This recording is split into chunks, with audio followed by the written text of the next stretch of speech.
Right, there we go. I was just finishing something here. Eating a piece of cake here, kindly provided by Draíocht, by Draíocht for everybody here that's here today. So I couldn't resist it, so I better have a mouthful of tea. Anyway, you're most welcome back. D15 broadcasting live here since 10 o'clock this morning from Draíocht.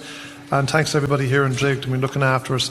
And of course, we've been celebrating our broadcast anniversary, 25 years. And next year, it'll be Draíocht's turn doing 25 years and all the great work they've been doing here. Now, we had a past board member that actually was here from the very start when Draíocht was all being put together, and it was just a kind of a thought and an idea. And now we're sitting in the building itself. But we have a current board member here, and that's Maureen Penrose. But there's a lot more to Maureen than just being on the board of Draíocht. And we're going to let her maybe just talk about herself initially, and then we can talk about Draíocht later on. Maureen, you're most welcome. Thank you, Jeff. Now, I know they nearly frightened the life out of Derry about singing a song. Don't mind them, but I'll join in with you. So we won't go there yet. But maybe, just tell us a little bit about yourself and how you got involved in the community in D15 and the work that you've done over the years. Yeah, well, I suppose I'm very old, so that'll be a long story, yeah. I'm living in Blanchardstown 48 years or so, just across the road in Sheepmore. Yeah. And I suppose I've always been a community activist. I've helped out with street parties and summer projects and community crashes. And eventually, when there was drug problems in the area, I got involved with that, and I worked with a community drug team for nearly 20 years. And so I kind of know a lot of people. When people ask me, do I know somebody, I just say, did they take drugs? I might know. So I know a lot of people. But as part of that, I was working with families who had drug use in the families. And I ended up looking for something to take the families out of themselves, out of their stress and strain. And I came across the Euro Club, which is part of the Draíocht's stuff. And it was a scheme they set up that there were cheaper tickets to encourage people from the local community to come to theatre. So in that way I got involved with Draíocht, and a lot of people came to theatre that never would have, and they still do, because we're still involved with a theatre club, and that's probably 10, 12 years now. Yeah. And a lot of people have gotten a lot of pleasure from that. And as part of that, of course, I was coming in and out of Draíocht, and I saw a big advertisement one day for the Clown's Choir. The Clown Choir, yeah. The Clown's Choir. A lot of people remember that. And I said to myself, now I like laughing and I like singing, that'll do me. So I brought 10 people, I think, to the first auditions, yeah. And I think 5 or 6 of them stayed the pace for a good few years. Because that ran for, as you said, for nearly 3 or 4 years, and of course was led by the great Veronica Coburn, who's still involved here over the years with different projects. And that in itself, because you said different people from different backgrounds came together. Yes. I met so many beautiful people. I think the first day of people arriving to show their interest, there was over 100 people came. And I'd say a good 50 or 60 stayed for quite a while. The artist in residence, who was Veronica Coburn at the time, she was artist in residence. She was renewed 3 times, so she was 3 years artist in residence. And we did great stuff, We did. I can't now words evade. Well, I know the red nose was very important, and I think I was in Draíocht shopping centre one day when you turned up and did one of those kind of impromptu concerts, and then of course you gave different things. But you mentioned there about 100 people, and you mentioned your own background. But that's one thing about Draíocht, which we often talk about, that it's the outreach programs, but it's bringing people together from cross sections, cross community, coming together. Yeah, it's the wonderful thing about Draíocht. It's the thing I love and respect most about how the staff and the people of Draíocht operate, is that if the community are not coming here, we're going to go out to the community. I love that Draíocht goes into the local schools and introduces to children to theatre and creativity and art and all those things that would be here in the art centre that the children might never get to come to. They'll never get to do. Yeah. And of course that leads us on then, when again a great idea again, Draíocht, this idea of the home theatre. I mean, that was just incredible. I mean, when I tell people about the one night that 30 houses put on a play 3 times in the same night, And artists, writers, families, it was just incredible. And you were part of that experience as well. Yeah, I was. I was lucky enough to have Deirdre Kinahan, who's a well-known playwright, come and chat with me. And as a result, she wrote a play, not directly based on my life, but inspired by our conversation. Yeah. And all my family, my neighbours and my friends came and filled my house. My granddaughter made muffins. We had a lovely family evening. And 3 times that night the play was put on. It was called Yes, and it was to do with me saying that at my age now I needed to be saying yes to life. Yeah. Like I didn't need to be wasting my time skipping over stuff. I wanted to do it now. And that's basically what the play was at that time. And they expanded on that play later.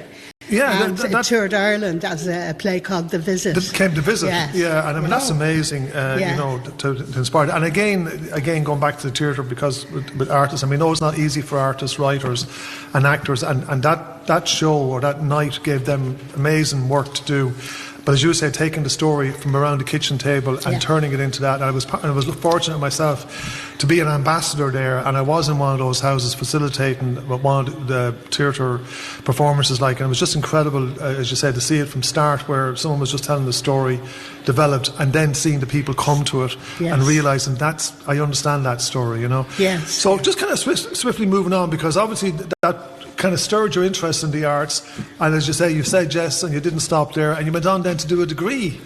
I did. So tell us about that. I did. I'd always wanted to go to Trinity College. I used to work in... Not UCD, just Trinity. No, I didn't apply anywhere else. I only wanted to go to Trinity. Okay. Because I used to go there for my lunch when I worked in town, and it was gorgeous. All right.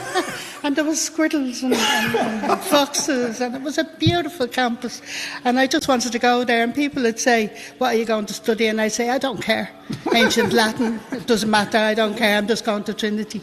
So I got to love drama and the arts here, just through Veronica, through the Draíocht. I just got to love all that. I'd be lost without it. Tell us about that project. I mean, because obviously it was mature, and I'm not taking about your age, but how that came about and how you managed to get onto it. I applied on the CAO. You went to the former CAO? I did, but I was wrong. And the first year I applied, I didn't get in because I did the wrong forms. Right. I did a great audition. They remembered me the following year. They did. They said that, not me. I was like, I can't remember the words. But but the following year, when I went back with the right forms in, they said, oh, well, you were here last year, you were brilliant, and all this kind of thing. So I got in. I was the one mature student in a class of 16. God, wow. And so everybody else was 18, and I was 66. And they were so good to me. The first question asked when we had Zoom meetings, because it was COVID. The year COVID. We had a Zoom meeting, and the first question they asked was, what's your pronouns? I hadn't a clue. What was my pronouns? I was trying to think what was a pronoun, because it's 50 years since I was in secondary. I waited while it went around the rest of them, and then I realised it was, what do you claim to be? He or she. Oh, right. Yeah. Okay. So I would have been lost if they'd have asked me first. But the young people helped me so much. I mean, I remember getting onto the chat group one time and saying, I've lost my cursor. How do I find my cursor? On my laptop, I couldn't find the cursor. And it took a while for it. I think they thought I was taking the mickey out of them. But, they were so good and helpful, and I had such ridiculous experiences. But it was wonderful. Doing the course would be hard enough for anybody, but to do that in COVID, I mean, and the technology that you had to go with it, I mean, that was just incredible. It really was. It was tough. There was days I'd be saying, I'm not doing this anymore. I'm not doing this, And my kids were great. Yeah. My kids were in their 40s. They were saying, you go on, you're well able to do that, Yeah. And I'd say, I'll blag me way through it, But it's not something you can blag your way through, And did you manage to get back into college, or into campus? Well, even the second year, when still there was a lot of restrictions because of COVID, they were able to make a case for us being able to meet up and perform in a rehearsal room and stuff like that. Great. So, I was very well looked after by the young people. Was there any particular aspect of the degree that particularly you enjoyed? The practical. I'm not an academic by any means. Yeah. I did try. I'm literate, but and I did do all the academic essays and assignments and stuff like that. And I studied Beowulf and Well done. Samuel But you Beckett. but the thing you liked most was out there doing it. Yeah, just performing. Yeah. Great. Loved that. And I did a bit of playwriting while I was there, and a little bit of directing, because you had to do everything to see what you liked. And you're saying with the young people, like, they were really tremendous. They were fantastic. I think I was the granny for all of them, you know. Yeah. And the graduation must have been amazing. You know, the graduation was You brilliant. must have been very proud of yourself. Yeah, and your my daughter family. came with me, and it was just beautiful. I can And imagine. also, what really surprised me was the amount of the young people's parents who came over to me. Yeah. You're Maureen, I've heard all about you. Good stories. Okay, they're talking about something safe to their parents. You know? Because to do that is just, incredible, and especially during the whole COVID thing. We're kind of, unfortunately, we're moving along through our time, and you're currently on the board of Draíocht, and I'll put my hand up here and say I'm fortunate enough to be on the same board. And that kind of, is that important for you, like, in terms of when you were saying earlier on about the work that Draíocht does, the community, and you obviously have always been a giver, involved in your community, like, but is that important for you to be part of that? Yeah, I was delighted to be asked, would I be interested? I'm here as a community rep, and I'm a good community rep in that I'm a good representation of people who live in the community. Yeah. And I like to make sure that communities' interests are always, which they are. I don't have to make sure of anything. But isn't it so true about Draíocht, what you've just said? That's the theme throughout our involvement with Draíocht in the Phoenix Community Radio and community art and development. It's so community focused. Yes. It's not a commercial enterprise.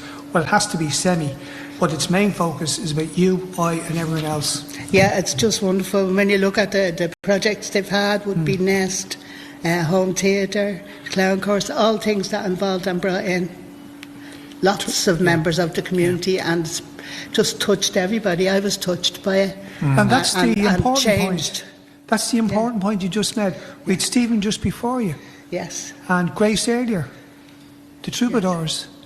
It's all left their mark on them. Yeah. For the better. Yeah. It touches you. And this is the power of art. This is the power of theatre. Yeah. Is that it speaks for everybody, and it allows everybody to speak in a way that's not threatening, or that slides in easily into the ear. Yeah, and of course, as unfortunately, and it's been great to be here today and taking a break from, unfortunately, what's happening in the bigger world. But in times like this, I think this is where art definitely has its place. Yes. And even if you want to forget about it for a while, but it does bring you to that other place that, as you said, people can be still good to each other. There's still humanity in it, which is important. One of the important things one of the guests said earlier was it helps you to develop empathy. In other words, let's get along together. Let's understand each other. If we had more of that in the world, less conflict. Yeah. And it's when you meet with theatre people, they're your tribe. Yeah. They're people who think like you, who act like you, who believe like you. Yeah, so that's just lovely to meet your tribe. Okay, well, on that positive note, Charlie, we'll finish our interview with Maureen, which was great and really amazing.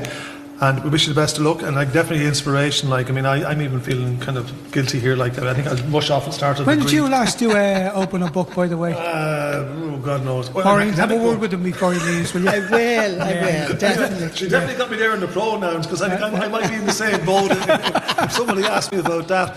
Anyway, listen, Maureen, I want to thank you again for coming in and spending some time with us here in Draíocht.